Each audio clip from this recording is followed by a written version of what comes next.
Hello, it's Lou Collins. Welcome to CraftStash and welcome to another 3-minute card making hack. Now, I have got hundreds probably of embossing folders, but occasionally I just don't quite have the one that I really want, the design that will suit my project.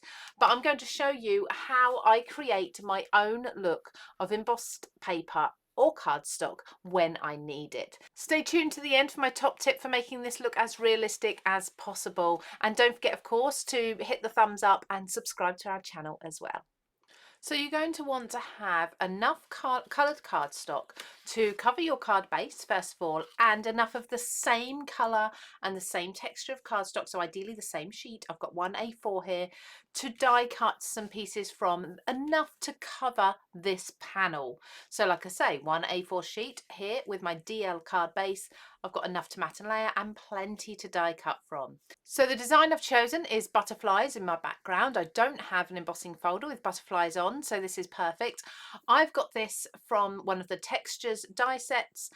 It doesn't matter where the dies come from, whether they're just simple circles, rectangles, hearts, butterflies, stars, or it could be something more intricate. So I'm going to die cut this. I'm probably going to die cut it twice so that I can fill my card completely and overlap the edges. Sure, when you're die cutting your cardstock, that if your cardstock has a texture to one side and not the other, or there's a slightly different variant of colour, for example, or shading, make sure you're cutting into the front, the same front that you're using for the card base. So now I've got my two die cuts ready, it's time to adhere these onto the base panel. I much prefer to use a spray adhesive for this, obviously a permanent one, not a repositionable one. I'm going to spray the back over my waste paper bin and then adhere them to the front of the card. Once they've all glued down, it's time to trim the edges. Now I've got embossed looking cards there that actually looks too good to be embossed. So to make it look realistic embossed, as if it's actually been through an embossing folder, not a 3D one, I'm going to use a thin rubber mat.